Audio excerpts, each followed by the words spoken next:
नमस्ते बच्चों। आज हम पढ़ेंगे जो एकांकी नाटक हमने पढ़ा था कक्षा 6 का, करो और सीखो। तो इससे संबंधित जो प्रश्न उत्तर हैं वो एक्सरसाइज हम और बाकी के एक्सरसाइज जो है पाठ से संबंधित वो हम आज करेंगे। तो पहले इस पाठ में आए हुए, इसके पहले जो पाठ का वीडियो मैंने बनाया है उसमें हालांकि मैंने पाठ में आए हुए सभी जो वर्ड मीनिंग है वो दे चुकी हूँ, लेकिन फिर भी जो इम्पोर्टेंट वर्ड मीनिंग है उसे मैं यहाँ पे कुछ फिर से एक बार रिपीट कर देती हूँ। जैसे कि है उक्तियाँ। उक्तियाँ अर्थात होता है वचन, मतलब कोटेशंस, जो महापुरुषों के जो वचन होते हैं उसे हम कोटेशन बोलते हैं, उक्तियाँ। फिर है सृजन। सृजन मतलब बनाना, निर्माण करना, दैट मीन्स क्रिएशन। मार्गदर्शन। मार्गदर्शन का अर्थ होता है राह दिखाना, यानी किसी को रास्ता दिखाना, मतलब गाइडेंस। फिर है व्यावसायिक। व्यावसायिक मतलब कि व्यवसाय से संबंधित, मतलब कि प्रोफेशनल चीज़ें। अब चलिए अब हम इसके प्रश्न उत्तर देखते हैं। तो सबसे पहले हमें एक वाक्य में उत्तर देना है, बहुत ही वेरी शॉर्ट क्वेश्चन आंसर है। जैसे अनंत क्या कर रहा था, तो उत्तर है अनंत सूत काट रहा था। इसका एक वर्ड में ही आंसर हो जाएगा। फिर दूसरा है अनंत के पिता क्या करते थे, तो अनंत के पिता खेती करते थे, मतलब खेती मतलब फार्मिंग करते थे। फिर थर्ड है प्रार्थना कक्ष में किसकी तस्वीरें लगी हुई थी। प्रार्थना कक्ष मतलब जो प्रेयर रूम होता है। तो उत्तर है प्रार्थना कक्ष में किसकी के प्लेस में आएगा, महापुरुषों की तस्वीरें लगी हुई थी। सिर्फ एक एक वर्ड में आंसर है, बाकी का क्वेश्चन में ही आंसर आपको मिल जाएगा। अब चलिए हम थोड़ा सा 1 से 2 लाइन में आंसर देते हैं, मतलब थोड़ा सा बिग आंसर। तो पहला प्रश्न है, हमें 25 से 30 शब्दों में उत्तर देना है। प्रश्न है अनंत सूत क्यों काट रहा था, तो उत्तर है अनंत को स्कूल में कपड़ा बुनने के लिए, कपड़ा बुनना मतलब वीविंग करना, धागे की आवश्यकता थी। धागा मतलब थ्रेड। सूत काटने से ही धागा बनता है, इसलिए वह सूत काट रहा था। तो क्या उत्तर है, अनंत को स्कूल में कपड़ा बुनने के लिए धागे की आवश्यकता थी और सूत काटने से ही धागा बनता है, इसलिए वह सूत काट रहा था। फिर नेक्स्ट है, दूसरा प्रश्न है अनंत की पाठशाला में क्या क्या सिखाया जाता था, मतलब अनंत के स्कूल में क्या क्या और सब्जेक्ट की स्टडीज़ के अलावा और क्या क्या चीज़ें वहाँ पे पढ़ाई होती थी, सिखाते थे। उत्तर है अनंत की पाठशाला में पढ़ाई लिखाई तथा हिसाब किताब के साथ साथ सूत काटना, कपड़ा बुनना, लकड़ी की चीज़ें बनाना, बर्तन बनाना तथा खेती बाड़ी आदि का काम सिखाया जाता था। तो अनंत की पाठशाला में क्या क्या सिखाया जाता था, वहाँ पढ़ाई लिखाई मतलब सब्जेक्ट का स्टडीज़ रिलेटेड होती थी पढ़ाई लिखाई, लेकिन वहाँ पे हिसाब किताब करना मतलब कि अकाउंट्स देखना, उसके साथ साथ और एडिशनल चीज़ें क्या थी, सूत काटना, मतलब धागे जो है ना कॉटन से, कपास से सूत काटते हम, धागे से कपड़ा बनाते। फिर कपड़ा बुनना और जो वुड यानी लकड़ी की चीज़ें बनाना, बर्तन यूटेंसिल्स बनाना, जो मिट्टी के पॉट वगैरह होते हैं। फिर खेती बाड़ी मतलब फार्मिंग के बारे में भी सिखाया जाता था। फिर नेक्स्ट प्रश्न जो है अगला कि पाठशाला के बगीचे में शिक्षक द्वारा बच्चों को क्या क्या जानकारी दी गई थी, तो मतलब क्या दी जा रही थी। उत्तर है पाठशाला के बगीचे में शिक्षक द्वारा बच्चों को बीज बोने के लिए, जो हम लोग फार्मिंग करते हैं उसमें बीज बोलते हैं, खेत में सोइंग करते हैं, तो बोने के लिए आवश्यक जो मिट्टी होती है कि कैसा अपना सॉइल होना चाहिए और विभिन्न फसलों की देखभाल के बारे में जानकारी दे रहे थे। तो अब अगला प्रश्न है व्यावसायिक शिक्षा द्वारा विषयों का ज्ञान कैसे संभव है, मतलब जो प्रोफेशनल हमारा शिक्षा एजुकेशनल सिस्टम है उसके द्वारा हम सब्जेक्ट का नॉलेज कैसे दे सकते हैं।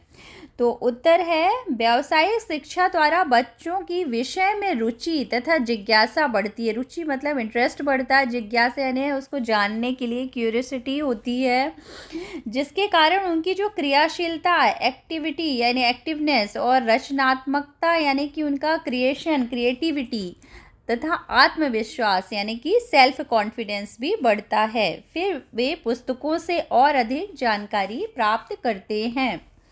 तो व्यावसायिक शिक्षा से कैसे ज्ञान प्राप्त कर सकते हैं? तो व्यावसायिक शिक्षा के द्वारा बच्चों में विषय में रुचि और जिज्ञासा बढ़ती है, जिससे उनकी जो क्रियाशीलता, रचनात्मकता, आत्मविश्वास भी बढ़ता है। फिर वे पुस्तकों के द्वारा अधिक जानकारी प्राप्त कर सकते हैं। ये एक इम्पॉर्टेंट क्वेश्चन है, इसे ज़रूर बच्चे लर्न कर लें। फिर इसके बाद है थोड़ा सा और बिग आंसर, यानी कि 30 से 35 शब्दों में। उत्तर है शिक्षा का उद्देश्य क्या है, मतलब एम क्या है हमारे एजुकेशन का।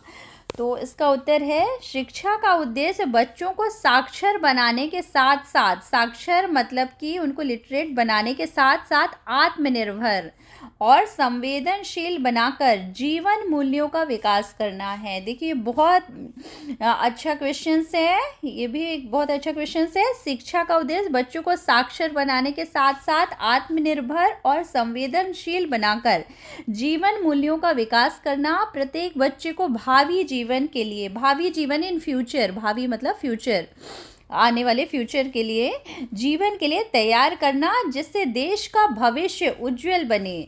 शिक्षा का उद्देश्य व्यक्ति को समाज में मान सम्मान दिलवाना भी है। तो ये बहुत ही अच्छा प्रश्न है। तो ये जो दोनों जो है ना वैल्यूएबल प्रश्न है, तो इसे ज़रूर अच्छे से लर्न कर लिया जाए, ये वाला और ये। वैसे तो पूरे ही सारे प्रश्न उत्तर लर्न करना है। अब कुछ और एक्सरसाइज देखते हैं। जैसे इसमें से हमें करेक्ट ऑप्शन चुनना है। तो जो पार्ट हमने पढ़ा है उसमें से अनंत के पिता क्या करते थे, तो उत्तर है अनंत के पिता खेती करते थे, मीन्स फार्मिंग करते थे। फिर पिता के मन में कौन सा प्रश्न उठ रहा था, क्या क्वेश्चन उसके पिता के मन में उठ रहा था, तो उत्तर है व्यावसायिक शिक्षा की क्या आवश्यकता है, मतलब स्कूलों में प्रोफेशनल एजुकेशन देने की क्या ज़रूरत है, क्या नीड्स है। फिर नेक्स्ट है, अब हु सेड टू हुम, मतलब ये जो सेंटेंस है, ये शब्द किसने किससे कहा, यानी हु सेड टू हुम, किसने किससे कहा। कल हमें कपड़ा बुनना है, तो ये किसने कहा, अनंत ने कहा अपने पिता से। फिर दूसरा है पाठशाला में सूत भी काता जाता है, पिता ने बहुत ही सरप्राइज होके पूछा, पिता ने कहा अनंत से पूछा, पिता ने अनंत से कहा। फिर देश के लिए प्रकाश बनकर जीना सीखते हैं, यह सेंटेंस किसने कहा, प्रधानाचार्य ने अनंत के पिता से कहा। फिर अगला एक और क्वेश्चन देखते हैं। इसमें क्या करना है, बहुवचन रूप में लिखना है, मतलब कि जो वर्ड्स गए हैं सिंगुलर से प्लूरल में लिखना है। तो जैसे तस्वीर मतलब होता है पिक्चर या फोटो, तो तस्वीर का बहुवचन होगा तस्वीरें। चटाई का बहुवचन चटाइयाँ। युक्ति का बहुवचन उक्तियाँ। यात्रा का बहुवचन यात्रा ही होगा, यात्रा का सेम रहता है, यात्रा। और फिर अब सेंटेंस के अकॉर्डिंग, जैसे इसमें कंजक्शन लगे हैं उसके हिसाब से हमें लिखना है। जैसे पुस्तक में, तो हम यहाँ पे सेंटेंस के अकॉर्डिंग हमें जब लिखना पड़ेगा तो हम उसका पुस्तकें नहीं लिखेंगे, सिर्फ एक वर्ड का बहुवचन बनाना होता है। लेकिन इसमें अगर पुस्तक में है तो हम लिखेंगे पुस्तकों में, इसका रूप इस तरह से बदल जाएगा। बच्चे ने तो बच्चों ने, त्योहार में त्योहारों में, विषय में विषयों में, तो इस तरह से चेंज हो जाता है इसका सिंगुलर से प्लूरल। जब हम सेंटेंस में यूज़ करते हैं तो प्लूरल वर्ड को इस तरह से यूज़ करते हैं।